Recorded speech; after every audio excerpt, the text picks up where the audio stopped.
നിങ്ങൾ income tax return file ചെയ്യുമ്പോൾ എന്തെങ്കിലും എക്സംപ്റ്റഡ് ഇൻകം ഉണ്ട് എന്ന് കരുതൂ. അങ്ങനെയാണെന്നുണ്ടെങ്കിൽ അത് തീർച്ചയായിട്ടും ഡിസ്ക്ലോസ് ചെയ്യേണ്ടതായിട്ടുണ്ട്. നിങ്ങൾ ₹1 പോലും ടാക്സ് അടയ്ക്കേണ്ടതില്ലാത്ത ഒരുപാട് വരുമാനങ്ങളുണ്ട്, അല്ലെങ്കിൽ ഒരുപാട് ഇൻകം സോഴ്സുകളുണ്ട്. ഉദാഹരണത്തിന് നിങ്ങളൊരു അഗ്രികൾച്ചറൽ ലാൻഡ് സെയിൽ ചെയ്തു എന്ന് കരുതും. ഒരു പക്ഷേ ചിലപ്പോൾ അതിന് ടാക്സേഷൻ ഉണ്ടായിരിക്കാൻ സാധ്യതയില്ല.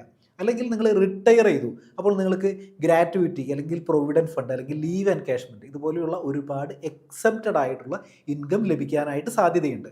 അപ്പോൾ ഈ സാഹചര്യത്തിലൊക്കെ ഇതൊന്നും ഡിസ്ക്ലോസ് ചെയ്യാതെ ഇരിക്കുന്നത് വലിയ ഒരു അപകടത്തിലേക്ക് ക്ഷണിച്ചു വരുന്നു. അപ്പോൾ നമ്മൾ ഈ പറഞ്ഞതുപോലെയുള്ള എക്സെപ്റ്റഡ് ആയിട്ടുള്ള ഇൻകം ഉണ്ടെന്നുണ്ടെങ്കിൽ നിങ്ങൾ ഇൻകം ടാക്സ് റിട്ടേണിൽ തന്നെ എക്സെപ്റ്റഡ് ഇൻകം എന്നുള്ളൊരു പാർട്ട് ഉണ്ട്. അവിടെ നിങ്ങൾ ഈ ഓരോ വരുമാനങ്ങളും കാണിക്കാനായിട്ട് ശ്രദ്ധിക്കുക. അവിടെ നിങ്ങൾക്ക് സ്പെസിഫിക് ആയിട്ട് ഇത് സെലക്ട് ചെയ്യാനായിട്ട് സാധിക്കുന്നില്ലെങ്കിൽ എനി അതർ എക്സെപ്റ്റഡ് ഇൻകം എന്നുള്ളൊരു കോളം സെലക്ട് ചെയ്യുക. അവിടെ നിങ്ങളുടെ ആ എക്സെപ്റ്റഡ് ഇൻകത്തിൻ്റെ കംപ്ലീറ്റ് ഡീറ്റെയിൽസ്, കംപ്ലീറ്റ് എമൗണ്ട് കൊടുക്കാനായിട്ട് ശ്രദ്ധിക്കുക. ഇതുപോലുള്ള finance and tax updates miss ആവാതെ കാണാനായിട്ട് നമ്മുടെ വാട്സപ്പ് കമ്മ്യൂണിറ്റിയിൽ ഫ്രീ ആയിട്ട് ജോയിൻ ചെയ്യുക. അതിനുള്ള ലിങ്ക് ഞാൻ ഫസ്റ്റ് കമൻ്റ് ആയിട്ട് പിൻ ചെയ്തിട്ടുണ്ട്.